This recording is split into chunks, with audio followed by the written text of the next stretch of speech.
Good morning mga buddy, at yun, maaga tayo dito kay Kabsato ngayon mga buddy, kasi pinapa-start ko siya tuwing umaga, tapos check yung sa makina, tapos check ko na rin overall mga buddy. Tapos yan, dumating yung ating mga order na mga accessories mga buddy. Ito ay yung lagayan ng, hindi ko alam dito, basta yung nalagayan dito mga buddy para lagayan ng mga kung ano-ano mga papel. Tapos umorder ako ng mga tox. Ito kasi maraming mga sa gilid-gilid mga buddy na nung inayos ko kasi mga buddy, pag tinanggal yung tox, malutong na, kaya nagkulang-kulang na siya. So bumili ako, tapos bumili ako ng ito, syempre kailangan natin ito mga buddy, pamunas basahan, ayan. Tsaka ito, bumili rin ako nito. Maganda ito mga buddy para dun sa mga anak ko sa likod pag may pupuntahan kami, para may patungan sila ng mga pagkain nila, o kaya may mga lagayan ng tissue, lagayan ng mga wipes ganun. So lalagay natin ito mga buddy. Alright, so nakakatawa lang. So yun, kasi gagamitin talaga natin para din sa kanila kasi itong sasakyan na to. Alright, so lagyan na natin mga buddy. So lagay muna natin itong tawag dito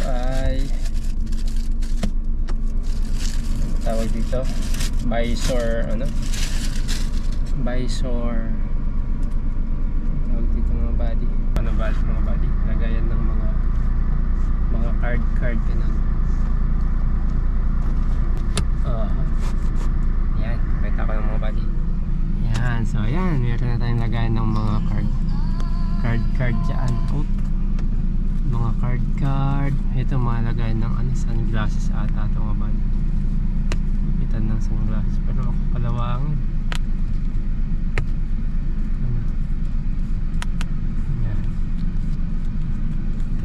Card, so nilagay na tayo ng papel dyan. Yung cash. Diba? So, syempre lalagyan natin ng pera kahit magkano. 50 pesos. 20, 50.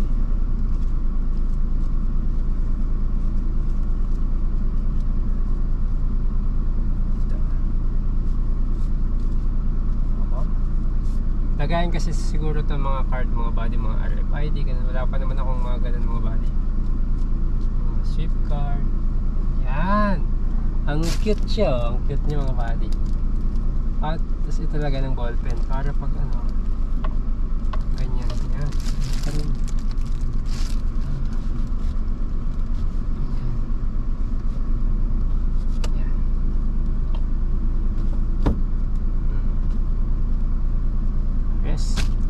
Tapos dito naman tayo sa likod, lalagyan naman natin ito mga buddy. Alright, sa likod tayo. Ito sa likod.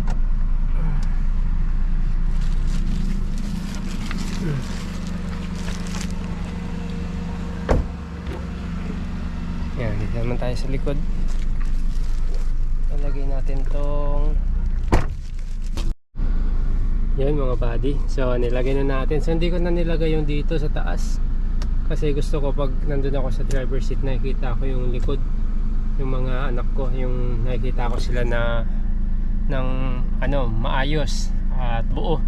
So may salamin naman siya, pero gusto ko pa rin yung walang harang na ganito, para kita din nila lahat sa harap. So okay naman siya. Ito, tinali ko na lang dito. Tapos yan na, nilagayan ng tissue, payong, nakita ko kasi doon ito, payong, mga feeding bottle, tapos kung ano-ano, mga papel-papel. Ito yung pwede nilang gawing lamesa pag kunyari may pagkain sila. Ayan, so pwede nilang ipatong dyan. So ayan, yeah. So maluwag pa naman, pwede man i-adjust yung upuan. So ayan, malaking tulong din yun mga buddy. Alright, unti-unti. Ayan, lagyan natin ng mga accessories. Alright, ganda. Ayan, diba? Ayos. Tapos yung mga tox na lang.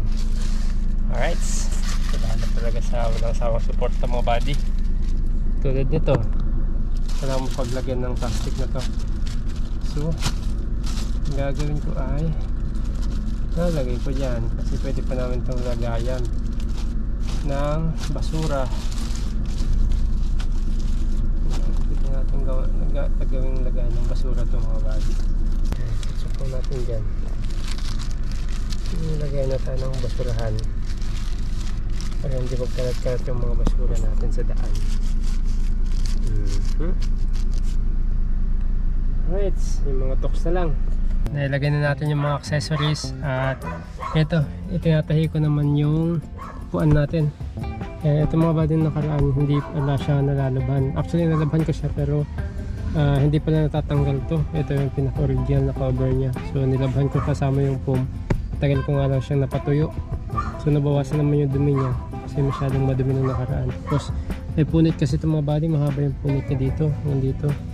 So tinahi ko na lang siya para maayos pa pakinabangan pa natin. So ayan na yung tahi ko mga body. Wala dito hanggang dyan, hanggang dito, konti na lang. So matatapos ko na yung tahiin. So kahit pa paano, di ba, magagamit pa rin natin kaysa ano natin, pabayaan natin lalaki ng lalaki kasi yung punit. So wala pa tayong pambili ng bago na seat cover. Tahiin muna natin yung mga punit. Alright.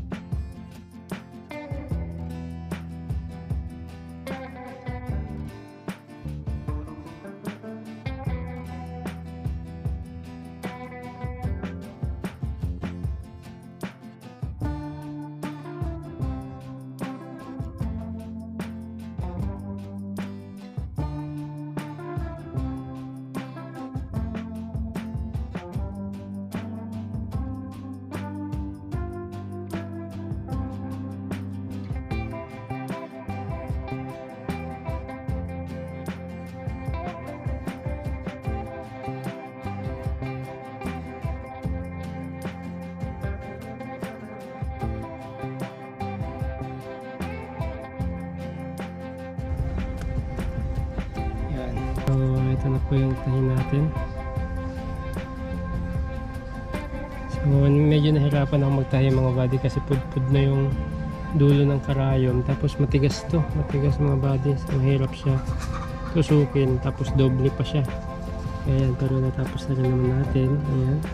So diba, mas kahit pa paano mas ano siya, mas presentable tignan. Ayan siya punit. Alright. At hanapin natin yung ibang punit at ano, tahiin muna natin.